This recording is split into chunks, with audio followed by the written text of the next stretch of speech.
Welcome to Burlesk Custom Guitars.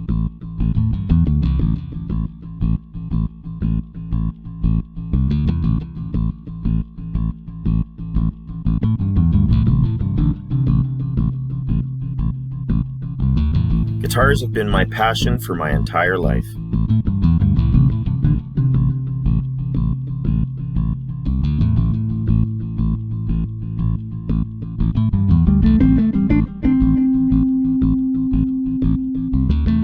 Handcrafted by my hands to be played by yours.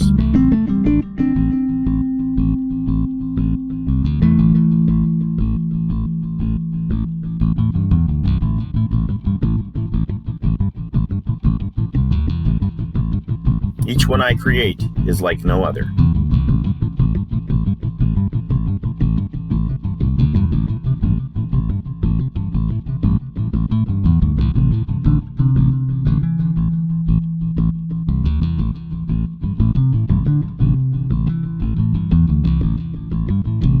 My name is James. Come along with me on this musical journey.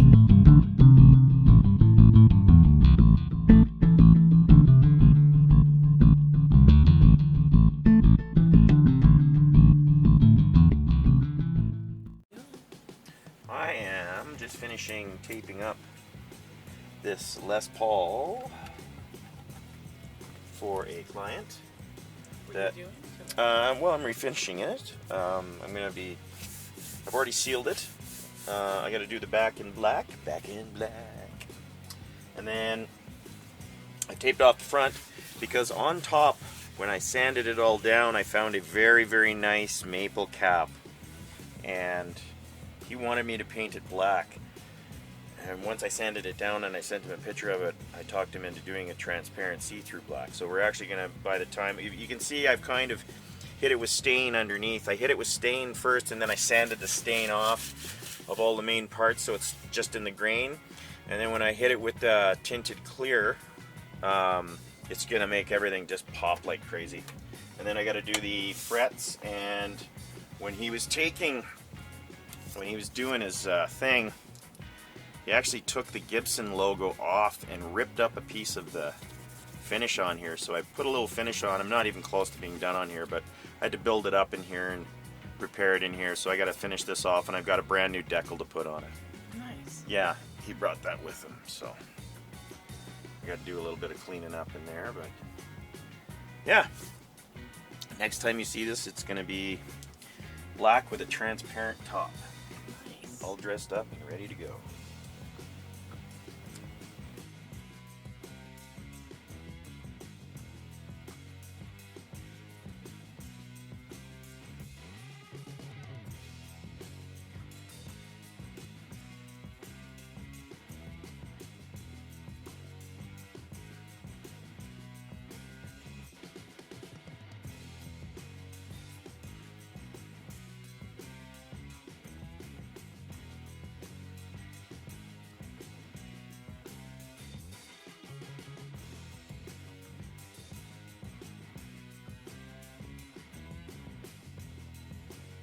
Hi, James. Hello.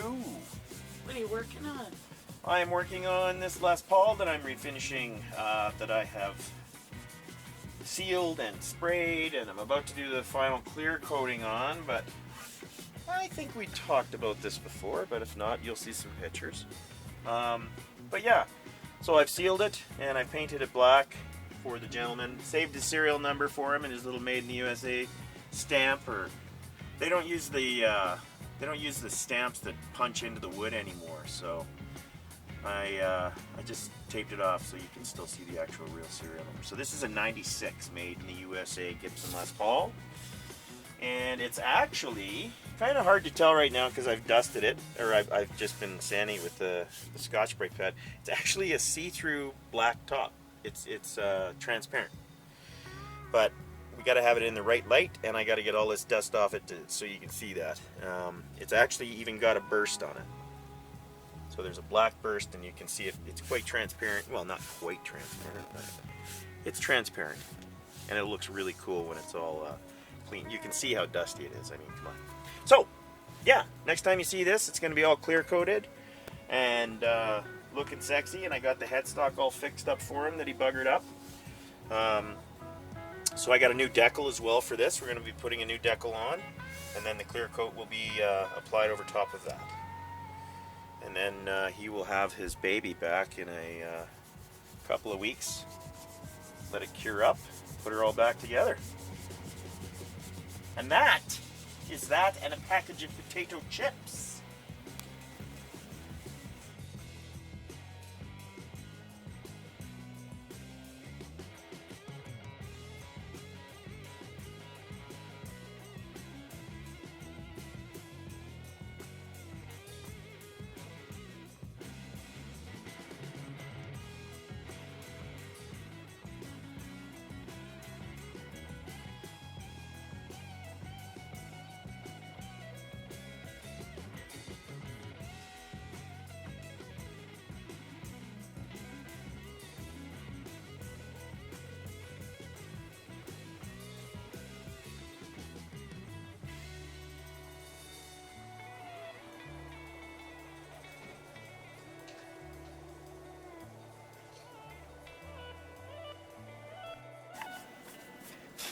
This is looking amazing. Well, thank you. So what exactly are you doing? Well, I've stained it, and what I'm going to do is go around the entire edge, bevel the edge by hand, and do all of the contours so that all of the alder is exposed on the edges. And then I got to go around and sand it all out so it's nice and smooth. Yeah, it's going to look really sick when it's done. It's literally going to go all the way around to right there, and then it's going to start here again. This is going to stay purple, but then the bevel's going to start again. A little more contouring in here, so it's more like a like a strat kind of bevel. Then on the back, I'm going to do the whole contour as well. Yeah, it's going to look pretty well. Very pretty. Very happy with the way this this beast is coming along. One piece alder body. It's going to be just amazing. Just amazing. It's going to sound great too. Isn't it? Yeah. That's the big one. Well, the neck is going to have a lot to do with it too, but we'll get there. We'll be talking about the neck soon. Great. What I'm using here is a dragon rasp, it's called. I have a few of them, a few different sizes.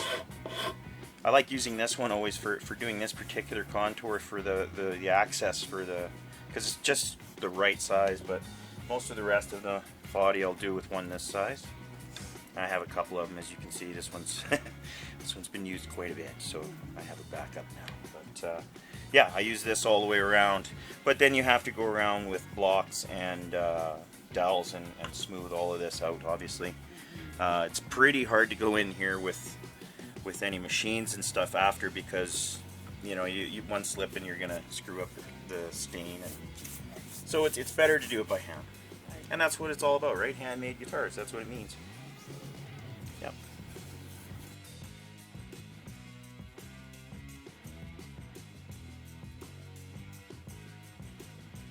Hi, James.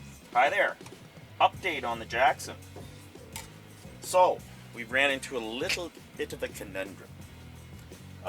When I took this guitar apart to check the frets and such, I took the truss rod cover off and noticed that there was no tension on the truss rod.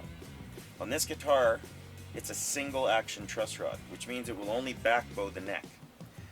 Dual action truss rod will back bow and bow the neck, which is kind of handy. In this situation, it would have been really handy. Problem we have is, once I got everything leveled off, I put it in the neck jig and leveled the frets, cleaned up all the frets, clamped a few back into place in the relief area, yada yada yada, put the strings on, and the neck was still back bowed at standard tuning with 9s on it, which is what you should be able to use with a Floyd Rose guitar, 10s tops. So at full tension, the neck was still back bowed too much that it was buzzing out all the way up from here to here, just not going to be playable at all. You know, and it's just not at all the way it should be, so it would just be buzzing even more when he started playing down here. So I've come to a little bit of a conclusion, and what I'm going to do is I'm actually going to take a set of 11s and put them on this guitar to pull the neck back into shape. I'm going to leave the truss rod loose overnight, I'm going to put the 11s on, and I'm going to hope that that pulls the neck back into shape, and we're just going to leave them on. And that should do it. What we do not want to do, and what nobody ever wants to do, I will tell you this, is a no-no. You have to have tension on your truss rod on your guitar neck.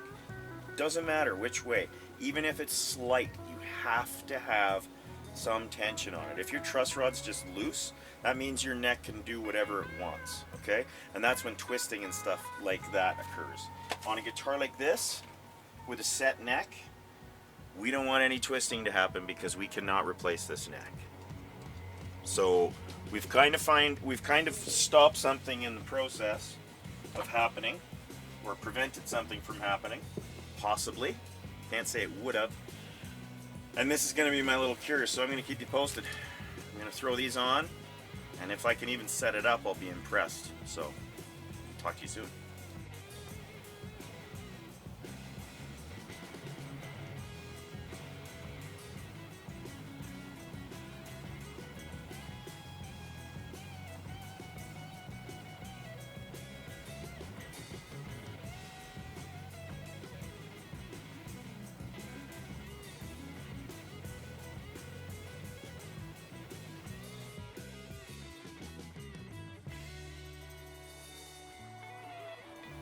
Hi. Hello. What are you working on? I'm working on an old Japanese Fender acoustic 12-string for my good buddy Steen. And I just put new tuners on, some Wilkinson speed loaders. I've fabricated a new nut, which I still have to shape and slot still. And I also, as you can see, I'm working on the frets right now. But I also made a new bone saddle for it and intonated it. And yeah, basically hot rodding this Japanese beautifious creation. Lovely guitar. Really nice guitar. And it's in really good shape for its age. Not a heck of a lot wrong with it really when he brought it to me. We're just upgrading it. We're doing bone pins as well. So this thing's going to be bone everything. Beautiful. Awesome. Yeah, I'll play it for you after. Nice. Yes.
This is the Jackson.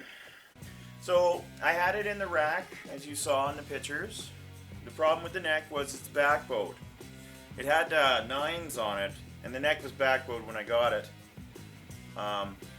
Unfortunately, there was no tension on the truss rod when it was backbowed with 9s on it. So once I did the frets and set everything up, I realized it was not going to set up properly. So what I've ended up doing is, after I put it in the rack for 2 days, what I first did, is I put a set of 11s on it, and I set the guitar up with 11s on it, hoping that would pull the neck enough that I'd be able to set it up. Well, guess what? It didn't. So I put it in the rack with the tension on the neck for 2 days, and I had this neck actually bent up that I could see a bow in it, like literally see a bow. And I'm sure, Lori, you saw the video there, so you'll get the idea. But my concern is everything was buzzing up in here. Wasn't playing at all. Couldn't hit any chords. But now we can. And how I fixed it is I put a shim in there, little shim, 0.01. Still got a little bit of back bow, but I've left the truss rod barely touching. And I'm hoping over a period of time that these 11s are going to do a job and pull this neck where it should be. I'm going to give the guitar back to Steven and let him play it for a while. It's completely set up with these monstrosities on here. And in standard tuning, it's a little hard to play, but you know what? Even if he leaves it on the wall for a year, hopefully it'll help. And you know, the problem being is it's a set neck. So we can't replace it. So we got to kind of hope over time it pulls itself back and settles where it should be without warping or twisting. Hence why I put a little bit of tension on the truss rod. And I mean like barely, it's just touching. But it's way better than it was. So my little trick hopefully will work, and hopefully in a few months or a year or so we'll see this guitar back here and I'll be able to set it up with some 10s and put it in a half step like you wanted. So good news, sort of.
Pretty beefy. She's got the 11s on her now. I think she'll be fine.